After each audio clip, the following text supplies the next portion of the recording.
Liquidity ratios एक category है। तो लिक्विडिटी रेशियोज क्या होते हैं? To ascertain the short term financial position of the business entity. उसमें हमने क्या करा?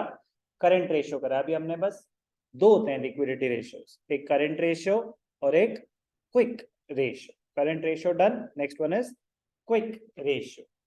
Quick ratio also known as liquid ratio.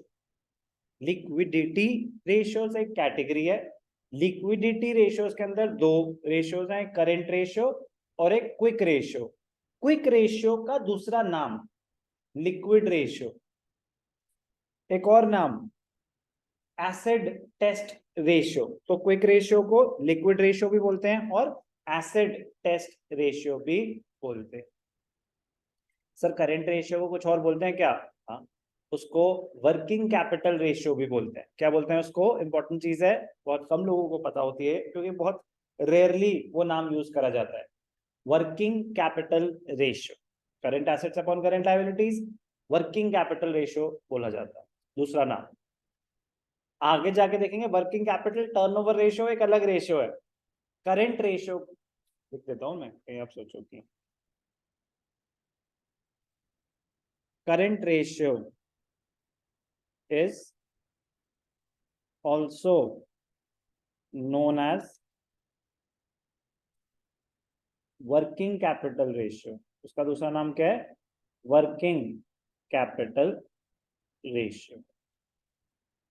Quick ratio का नाम लिक्विड रेशियो या एसिड टेस्ट रेशियो।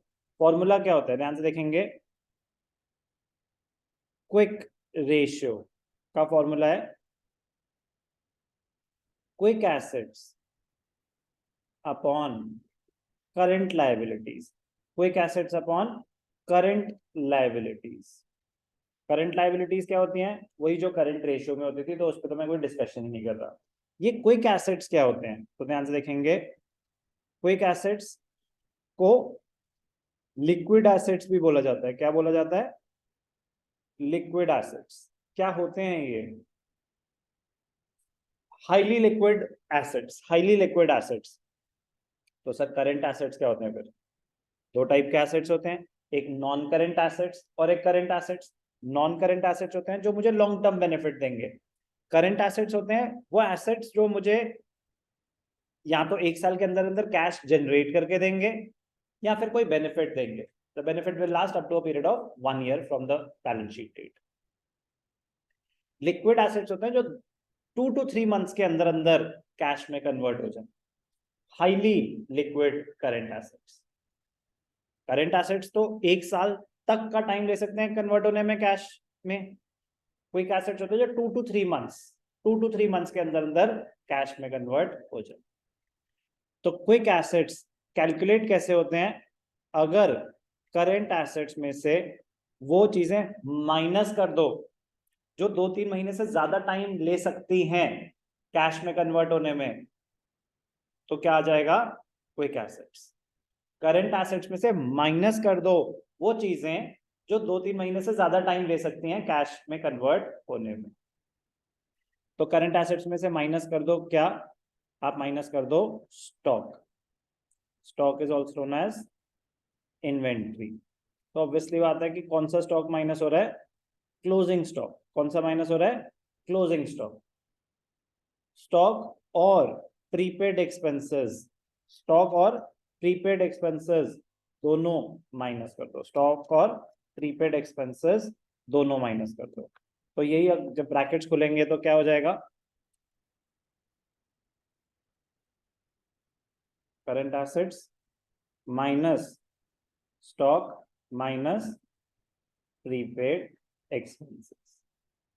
तो दोनों ही माइनस हो रहे हैं। तो ये क्या बता रहा है कि इन दोनों का टोटल माइनस कर दो या एक एक करके दोनों माइनस, एक ही बात है। ये इसमें कोई डाउट तो नहीं है कि बस ब्रैकेट ओपन किया तो ये भी माइनस हो रहे। तो टेक्निकली करंट एसेट्स में से वो चीजें माइनस कर दो जो कैश में कन्वर्ट होने में टाइम ले सकती हैं या कैश में कन्वर्ट होंगे ही नहीं। करंट एसेट तो है but they can not be used for payments. अब जैसे प्रीपेड एक्सपेंसेस हैं, रेंट पेड इन एडवांस, क्या आपको पैसे मिलने वाले हैं? नो, बेनिफिट मिलेगा। कह रहे फिर तो आप उसको पेमेंट्स के लिए यूज ही नहीं कर सकते, तो उसको साइड करो ना, उसको आप माइनस करो यहाँ से। कह रहे स्टॉक पड़ा हुआ है, कह रहे वो तो जब बिकेगा तब बिकेगा। हो सकता है ना कि आप क्रेडिट पे बेचो, फिर कहीं टाइम मिले, तो हाईली लिक्विड नहीं है वो, it is a current asset but it is not highly liquid, it is not highly liquid. तो करेंट एसेट्स में से स्टॉक और प्रीपेड एक्सपेंसेस माइनस कर दो। Important point, if prepaid expenses are not given, they are assumed to be nil। अगर question में prepaid expenses exist नहीं करते और कोई तरीका नहीं है निकालने का, तो हम अज्यूम करते हैं कि वो जीरो होंगे, कि सिर्फ इन्वेंट्री ही एग्जिस्ट करती है, प्रीपेड एक्सपेंसेस हैं ही नहीं। Quick ratio, quick assets upon current liabilities, quick assets, current assets minus stock minus prepaid expenses. कोई डाउट अभी तक? क्या होते हैं ये लिक्विड रेशियोज? तो liquid ratio, quick ratio, asset test ratio is a liquidity ratio which measures the ability of the enterprise to meet its short term financial obligations। तो sir वो तो करंट रेशियो भी करता था, ये अलग क्या कर रहा है? ये उससे बेटर है, ये उससे बेटर है। व्हाई?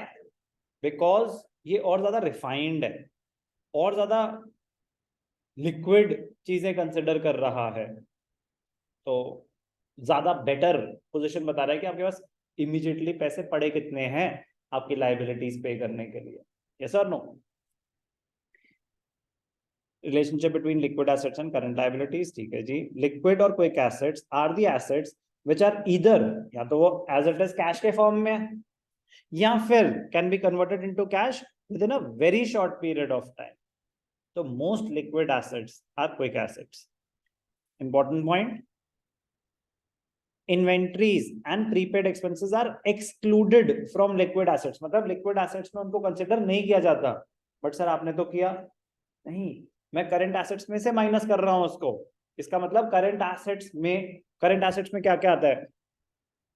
करंट इन्वेस्टमेंट्स आते हैं, फिर इन्वेंट्री आती है। अगर हेड्स की बात करें तो current assets, current investments, inventory, trade receivables, cash and cash equivalents, short term loans and advances और अदर करंट एसेट्स। तो कह रहे इसमें से क्या नहीं कंसिडर करना? कह रहे इन्वेंट्री मत कंसिडर करो और प्रीपेड एक्सपेंसेस मत कंसिडर करो, वो सब हटा दो करंट एसेट्स में से, तो जो बाकी बच गया वो तो रहेगा ना। तो क्या आ रहा है? इन्वेंट्री और प्रीपेड एक्सपेंसेस नहीं आ रहे, बाकी सब तो करंट एसेट्स और क्विक एसेट्स में सेम ही है। क्यों नहीं आ रहे सर वो?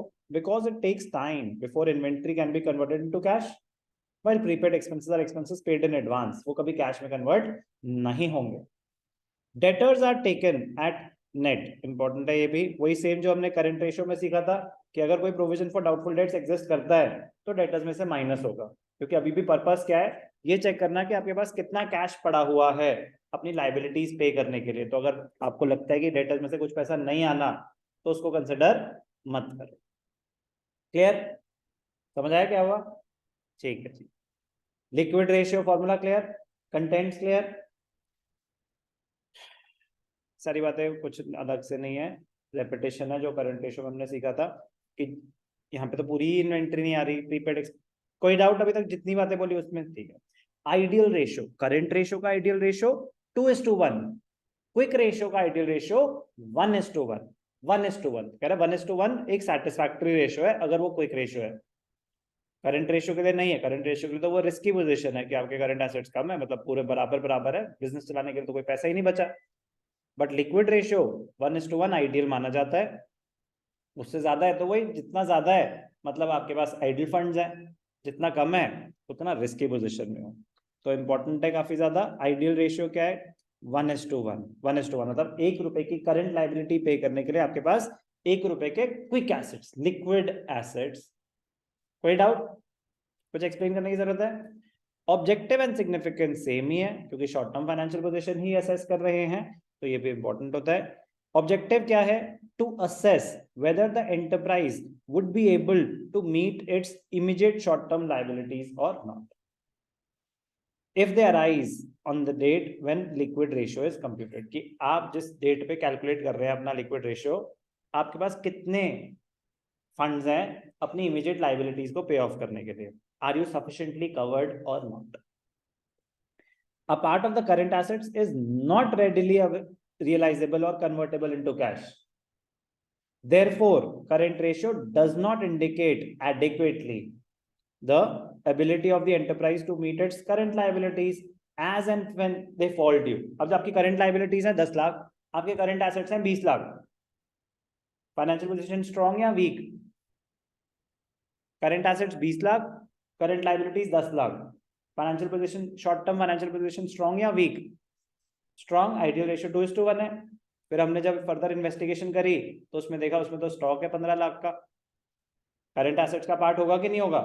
बिल्कुल होगा, तो कोई एरर नहीं करा आपने, बट आपने कहा इसमें तो 15 लाख का तो स्टॉक है और मेरी करंट लायबिलिटी है 10 लाख, तो इनको पैसे देने के लिए मेरे को तो पैसे चाहिए, स्टॉक जब बिकेगा तब कैश में कन्वर्ट होगा। तो करंट रेशियो में कुछ आइटम्स ऐसे होते हैं which are not readily realizable or readily convertible into cash. They might take some time. So which ratio is better, current ratio or quick ratio, to assess your ability to meet your current obligations as and when they fall due?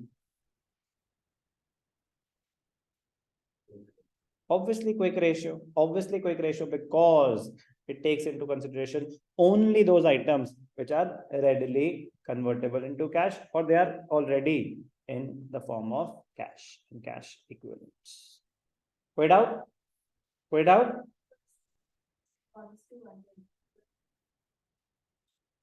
तो बाकी तो सामान पड़ा ही हुआ है ना, अभी तो आपके पास अच्छा बाकी बिजनेस के आपको सामान खरीदने के लिए पैसे चाहिए थे, सामान तो आपके पास पड़ा ही हुआ है, वो तो हमने कंसिडर भी नहीं करा अभी।